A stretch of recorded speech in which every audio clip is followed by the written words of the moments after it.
Hey, Miguel Iturrate back here on the CRP, and I am joined by Devin Miller, and that means it's MMA time, and we're talking UFC.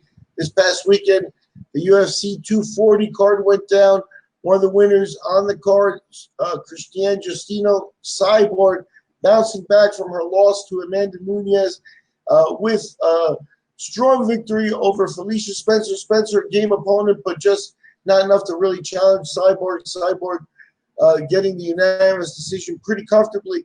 And then afterwards began the rhetoric, and the reason I wanted to tie Devin down and get some conversation going here, because Dana White was talking about how Cyborg didn't want the rematch before this fight. And Cyborg is very clear that, Dana White was not being, forthcoming with that kind of conversation. They had talked that she wanted it, and she actually confronted Dana and stuff like that. So we're in a situation where Cyborg looks like she's getting disrespected by the UFC again. How's that look? For Dana and people, he usually gets away with this sort of stuff, but it's not a good look, don't you think? Miguel, this is a story that's been going on for 7, 8 years now. I mean, I'd have to really nail it down, go back and look at the dates and stuff. But you'll remember this, Miguel. And if people thought long and hard about something, we would realize pretty quickly where the animosity with the UFC and Chris Cyborg comes from. It comes from back in the day when they were marketing Ronda Rousey as the woman's MMA world beater, undefeated, unbeatable, just Mike Tyson of the sport. And there was a woman floating around named Chris Cyborg that all the hardcore fans knew would beat her. All everybody in MMA media knew would beat her, and was publicly out calling her out, saying, I will fight you, and I will beat you." And they didn't like that about her. Well, and it was kind of a pain in their neck because Ronda Rousey was not out campaigning for that fight. Ronda never wanted that fight. Well, Cyborg ends up in the UFC, as we all know. They end up creating a weight division for her, and she's not even in the inaugural title fight. They end up having Holly Holm and Durandamy fight for that belt. She ends up getting the belt. They have her cut down to 140 pounds a couple times, which was just terrible on her for no absolute reason. They've never really given her a fair shake. And there's also old comments that have resurfaced that have been well known that Cyborg intentionally, after this fight, now that she's a free agent, has resurfaced on social media in a little short compiled video that she posted on her Twitter account, her Facebook account. Of the first clip was Dana White talking about how he saw her at some MMA awards, and she looked like Vanderlei Silva in a dress and heels, and then actually mocks her walking up the stairs and saying that who's going to deny that she looked like Vanderlei. And then there was a clip from a Joe Rogan podcast with Dana White and some other guy where they were talking about, well, how would she go about cutting weight, and Joe Rogan famously just joked that she probably starts by cutting off her penis. And and this is really insulting to a woman who, I mean, I was never the biggest Cyborg fan for rumored PED use in the past and all this, and she's just a genetic freak of nature. And but I mean, by all indications, this woman is literally a walking angel outside of the cage. I mean, she from everybody in her life and from her charitable donation works. And I just posted a link this week about her donating to Justin Ren's Fight for the Forgotten charity, about how she helped help pay for the construction of some wells in Africa. And she's a mother. You hear her interviews, it's really hard not to like the woman. And she has been very maligned by maybe the two most influential.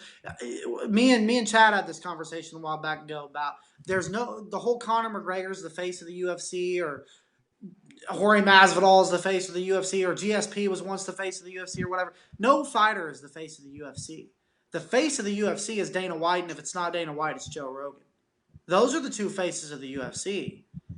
And they're out publicly maligning this woman, who is one of the two best women's fighters we've ever seen. And she wants the Nunez fight, and you got Dana out here recently saying, no, she doesn't want it. She doesn't want that. I don't blame her for wanting to leave. She wants easier fights. I mean, just coming out saying this kind of stuff.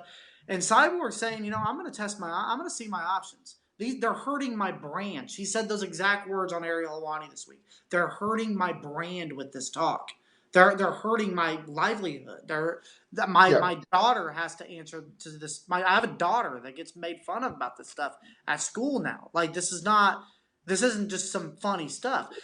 And she's basically come out and said, before I'll resign with the UFC, I want a public apology. She said that Joe Rogan whispered something to her before he interviewed her after a fight once.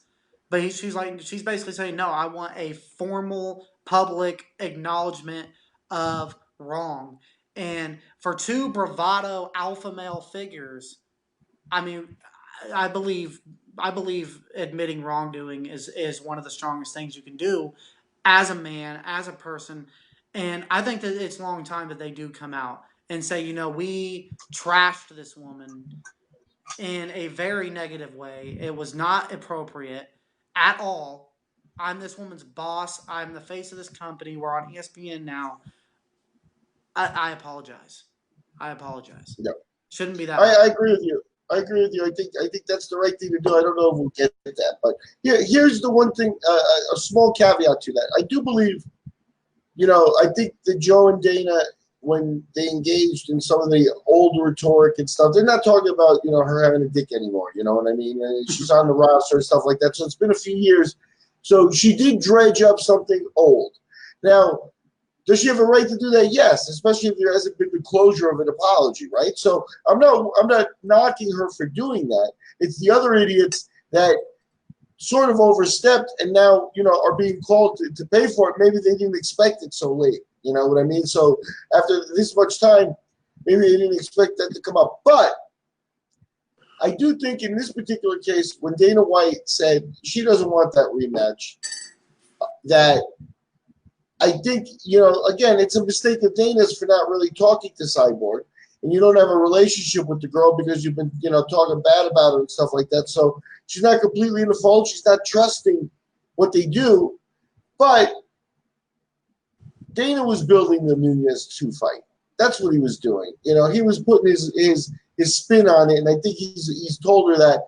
I saw some video earlier where he said, don't call me a liar in public, And I mean, he wasn't sounding, and Dana very much is the authority, obviously, right? But he wasn't sounding so much like the boss saying, how dare you call me a liar?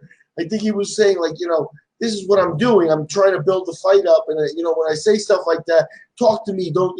So none of that justifies all the old rhetoric. You know what I mean? Because they really did cross too many lines with her. They've held her back. They've affected her career. At the end of the day, she's right. Her bank account is smaller today than it would have been had they not engaged in that type of ugly rhetoric, because it's just too easy, to go through with that. Yeah, ha. I've actually wondered, if the old adage, even negative publicity is good publicity. I mean, I don't know if it's actually given, even the negative light on her has actually helped her. But I like where you just went with that this could be like some just kind of insider baseball conspiracy here, to where let's create some real a little hype on this fight by creating kind of a Cyborg versus the UFC narrative leading up to her signing. If it's all a work, then they're geniuses, because they're doing it. They're doing it that way. I mean, what I think that they're more guilty of is, I think they're more guilty of having a poor relationship with one of their top fighters here because of things like the past, and that the communication wasn't there. So what they had Cyborg not on the same page, not sure what they were doing, thinking again, these guys are bad-mouthing me again. And I'm just not sure that was the case here. But like you said, I think there's there's an easy way to do that, to make things right. Come out and apologize. Give her a renewed contract with a title shot next, if that's what she wants. And, the problem for Cyborg, and Cyborg is a girl, that should have been in the UFC a long time ago, in terms of talent and stuff, except for the weight classes and things.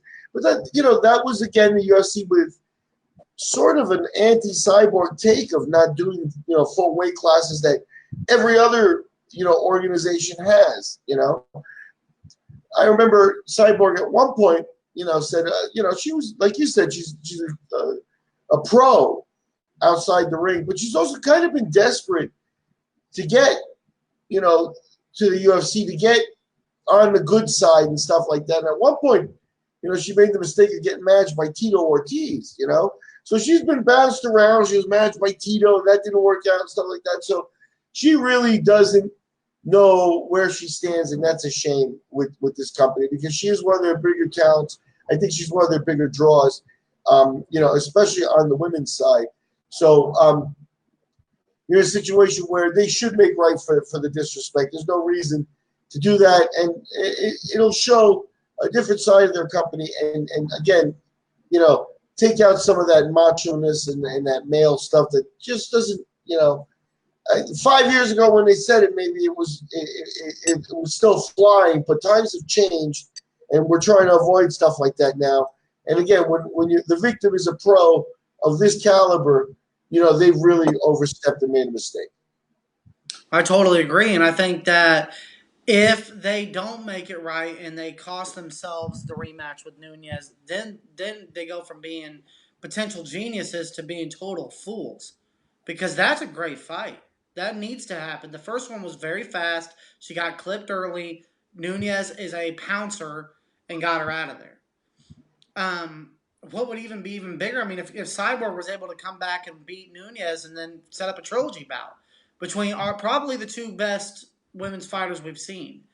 And there's this real hierarchy in women's MMA right now where it's like when the Golden State Warriors were just winning in the NBA, where there's just like this just total separation between the elite teams and the rest of the league. You got basically Valentina, Nunez, and Cyborg up there at those weight classes that are just dominating. I mean, I guess you can throw Durandamy in there a little bit, but she wouldn't fight. She's lost to Nunez already, and she wouldn't fight Cyborg. So I don't think she's really being counted. But between those three, I mean, if Nunez stays fighting, even though she has wins over all three of those girls already, it's going to be one of them. And the by far the fight that makes the most sense, that's the most profitable, that would do the best for her and her legacy would be to fight Cyborg again. And that's the one reason I would like to see this little feud with Dana get wrapped up real quick and get resolved real quick. Only because, if Dana decides to play hardball, the truth is that, there really isn't going to be a competitor out there that can match the kind of money and exposure the UFC has. Bellator has good women's ranks. They've been working on it. I see where they recently signed a second-generation woman fighter in Kennedy Freeman. Has been signed to a 4-fight deal with Bellator and stuff like that. But, it's not – I don't think those girls are making the type of, tax bracket type of figure that Cyborg is making at this point, And again, the UFC just, I think, by nature pays more, And Invicta really isn't going to be able to match. Invicta's basically with the UFC anyway, right? So the PFL is out there, and they have women's fights and stuff. But I don't know, if I were Cyborg at this point of her career, if I would take a risk to go to the PFL. That we've got examples of things like the IFL in the past, and even the World Series of Boxing stuff that went on the boxing side, where these good ideas and tournaments and alternates type of exposure places come up, and they have a run of a short period before they work. So we'll see how much legs the PFL has. That's for a different conversation, but I don't know how much appeal those other companies are going to have with Cyborg once she sees the actual paper contract. Yeah, I think most likely what ends up happening, I mean, I think it's a slim chance, but I mean, I guess she could go over to Ryzen or One over somewhere over in Asia and maybe get matched up with some kind of a freak show type of fight against like Gabby Garcia or something. I don't think that'll happen. I think she could sign with Bellator and fight Julia Budd. I think that that'd be a very interesting matchup, and Julia Budd's made it very well known that she wants that fight. If they could match it, I mean, they got a legit 45 champion over there that would be an instant matchup, and it would headline a Bellator card for sure.